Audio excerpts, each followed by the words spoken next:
नमस्कार दर्शकों, आप देख रहे हैं धनगर शक्ति न्यूज और मैं हूं राम गोपाल धनगर। आइए शुरुआत करते हैं इस वक्त की बड़ी खबर के साथ। मुरादाबाद कमिश्नर द्वारा आज सुबह 11 बजे हल्दौर ग्राम पंचायत के गांव मुबारकपुर तालन में ग्राम चौपाल कार्यक्रम का आयोजन किया गया। इस दौरान गांव के लोगों की समस्याएं गंभीरता से सुनी गई और मौके पर मौजूद संबंधित अधिकारियों को त्वरित निस्तारण के निर्देश दिए गए। ग्राम चौपाल के बाद कमिश्नर सीधे कलेक्ट्रेट बिजनौर पहुंचे, जहां उन्होंने विदुर कैफे का फीता काटकर उद्घाटन किया। इसके पश्चात कलेक्ट्रेट परिसर का वार्षिक निरीक्षण कर व्यवस्थाओं का जायजा लिया। कार्यक्रम के दौरान सभी विभागों के संबंधित अधिकारी मौजूद रहे। किसी का कलर देखिए आप ऐसा आता है, बहुत सही करते हैं। अब ये जैसा और 3 महीने बाद और ज़्यादा डार्क होता चला जाएगा और इसीलिए हमने ये सुगंधा जो ट्रेंच विधि से अपने वो जो ये चल भी बनवा के भेजा था चल नहीं, जो आपसे पूछा जा रहा है सब पूछ रहे हैं, जो प्रत्येक कर्मचारी के लिए था कि कितने बजे आया। ये चश्मा के बारे में बताओ। चश्मा किस बुजुर्ग है क्या? हाँ, बुजुर्गों के चश्मे से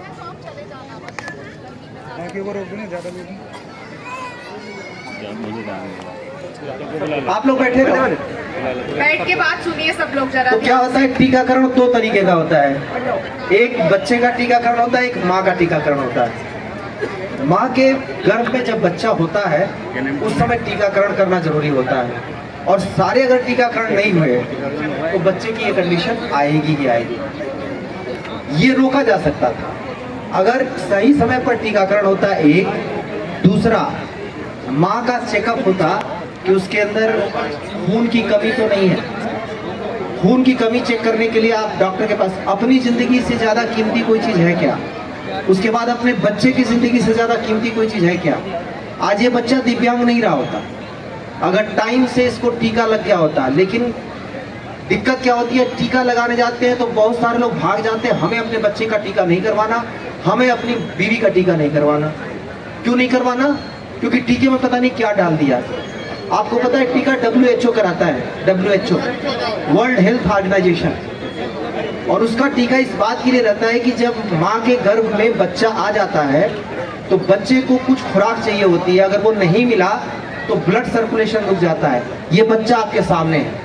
तो कार्यक्रम था, उसमें समस्याएं थी लोगों की, तो क्या क्या समस्याएं थी और किन का निवारण हुआ? क्या जो जिस ग्राम पंचायत में हमने विजिट किया वहाँ पे बहुत ज़्यादा समस्याएं तो नहीं आई। कुछ बिजली से संबंधित समस्याएं थी, कुछ को दूर किया जा चुका था, कुछ एक के बारे में था कि उसकी एस्टिमेट बना के दूर कर दिया जाएगा। कुछ एक राशन कार्ड की मांग थी और प्रधानमंत्री आवास योजना के पात्रों की थी। सब में करीब करीब कार्रवाई प्रचलित देखी गई। कोई ऐसी चीज़ नहीं मिली जिसमें कार्रवाई प्रचलित ना हो। विकास कार्यों के बारे में किसी को कोई शिकायत थी नहीं। ग्राम पंचायत में सबसे पूछा गया। उस गांव में कोई मुकदमे पाए नहीं गए। हमारा उद्देश्य भी था कि कोई मुकदमे वाला गांव भी ना रहे। तो ज़्यादातर लोगों से संवाद करके मुझे मोटा मोटी उस गांव में सब कुछ ठीक ही लगा। सर, आज आपके द्वारा ऐप का उद्घाटन किया गया है, क्या है? ये विदुर ऐप है। आप लोगों को पता होगा कि पिछले 3 वर्ष से ज़्यादा हो गए जब विदुर ब्रांड की हैंड हेल्डिंग करके शुरू किया गया था। विदुर ब्रांड स्वयं सहायता समूहों के द्वारा आज बड़ी ही मजबूती के साथ, कॉन्फिडेंस के साथ वो इस व्यवसाय को आगे बढ़ा रही हैं और उन्होंने एक एग्ज़ाम्पल प्रस्तुत किया है इस पूरे उत्तर प्रदेश में कि कैसे महिलाएं अगर एक साथ आवें, वो चाहें तो किसी भी क्षेत्र में बेहतर अगर करना चाहें तो उनके लिए बहुत सारे अवसर उपलब्ध हैं। और ख़ास तौर से इसलिए कि उनकी हैंड हेल्डिंग सरकार की योजनाओं के तहत हुई है, माननीय मुख्यमंत्री जी के निर्देश के तहत हुई है और उसमें उनकी मेहनत, उनका नेतृत्व और कई सारे और लोग भी हमारे साथ आए जिन्होंने उनको प्रोफेशनली ट्रेन किया। समाज अगर एक साथ इस तरीके से एक दूसरे का सपोर्ट करे तो बहुत बेहतर हम कर सकते हैं। जिलाधिकारी और मुख्य विकास अधिकारी ने भी निरंतर उनको सपोर्ट किया है। तो विदुर ब्रांड एक एग्जाम्पल के तौर पे आया और अब वो ऑनलाइन भी उपलब्ध हो रहा है। लोगों को जो भी उनके रेट्स हैं, सब रेट्स इत्यादि के साथ अगर उनके बिल भी ऑनलाइन सारे मिल रहे हैं तो ये एक अगला कदम है और मुझे लगता है कि इसके बाद और भी आगे कदम होंगे। विदुर ब्रांड एक मिसाल बनेगा। अच्छा, यहाँ वार्षिक ऐसी बड़ी खबरों के लिए जुड़े रहिए हमारे साथ और देखते रहिए धनगर शक्ति।